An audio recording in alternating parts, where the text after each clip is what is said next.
जा पाती, लेकिन मैं लंगड़ी हूँ। गुड़िया बेटी, क्या आपको भी बेर खाने हैं? हाँ मम्मा, मेरा दिल तो बहुत है, मगर मैं लंगड़ी हूँ।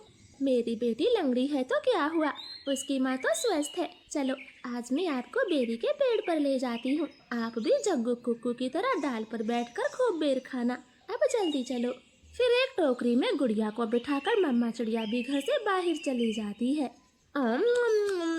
खट्टा मीठा बेर है, दिल कर रहा है इसकी गुठली भी खा जाऊं।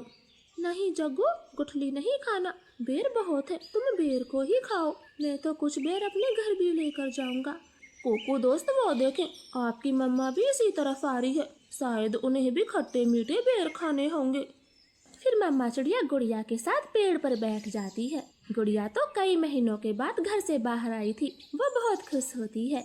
यहाँ कितना अच्छा लगता है, खुला आसमान, चारों तरफ पेड़ पौधे और ताजी ताजी हवा। लो गुड़िया बहन, ये बेर खाओ, ये और भी मजेदार है।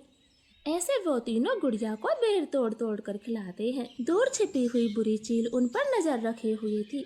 अरे वाह, एक साथ चार चार शिकार है, किसी एक का खात्मा तो हो ही जाएगा, बड़ी तेज भूख लगी है। फिर वो बुरी चील धीरे धीरे बेरी के पेड़ तक पहुंच जाती है और एकदम से उन्हें घेर लेती। जग्गू और कुक्कू तो डर के मारे मम्मा चिड़िया के पीछे छुप जाते हैं। सब ऐसे ही खड़े रहो, अगर एक भी भागा तो कच्चा चबा जाऊंगी, बड़ी तेज भूख लगी है मुझे। नाना चील जी, हमें जाने दे, हमारी जान बख्श दे, छोटे बच्चों पर रहम करें। नाना चिड़िया, किसी एक को तो अपना शिकार बनाकर ही खाऊंगी।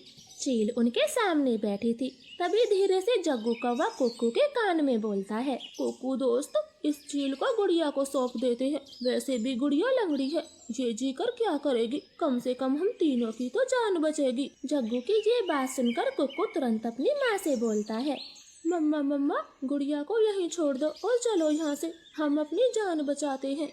हाँ भाई, ये भी ठीक है, मेरा काम इस लंगड़ी चिड़िया से ही चल जाएगा, तुम सब चले जाओ। चील ने इतना कहा ही था कि तभी रानो चिड़िया जोर से चील को धक्का मारती है और पेड़ से नीचे गिरा देती। जग्गू कुक्कू, गुड़िया को साथ लेकर यहाँ से भाग जाओ, मैं इस चील को आपके पीछे नहीं आने दूंगी, बेटा जल्दी से भागो यहाँ से। इतना कहकर रानो चील पर हमला कर देती है और जग्गू और कुक्कू टोकरी लेकर वहाँ से भाग जाते हैं। चिड़िया और चील में काफी देर तक लड़ाई होती है और आखिर में चील रानो को जान से मार देती है। मरगी, छोटी चिड़िया मरगी, मुझसे लड़ने चली थी, अब तेरा मांस में मजे से खाऊंगी। कुक्कू भाई, मम्मा अभी तक घर नहीं आई। मम्मा को चील ने मार दिया है, वरना वो अब तक आ जाती, क्या जरूरत थी मम्मा को वहाँ ले जाने की।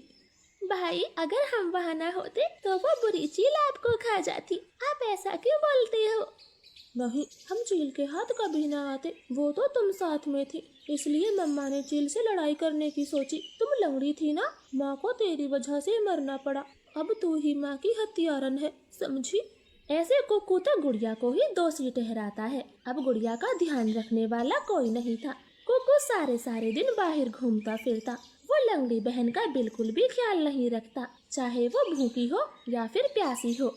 भाई, सुबह से रात हो गई है, आप मेरे लिए कुछ खाने को नहीं लाए? जंगल में भोजन की कमी हो गई है, अपना पेट भरना ही बड़ा मुश्किल है, ऐसे में तेरे लिए दाना कहाँ से लाता? ऐसा बोलकर कुक्कू तो सो जाता है। गुड़िया को पूरी रात नींद नहीं आती, क्योंकि वो तो कई दिनों से भूखी थी। मम्मा मम्मा, अगर आज आप जिंदा होती तो मेरा कितना ख्याल रखती, अब तो मुझे भी भूखा सोना पड़ता है, मैं क्या थी? मम्मा मम्मा, अगर आज आप जिंदा होती तो मेरा कितना ख्याल रखती, अब तो मुझे भी भूखा सोना पड़ता है, मैं क्या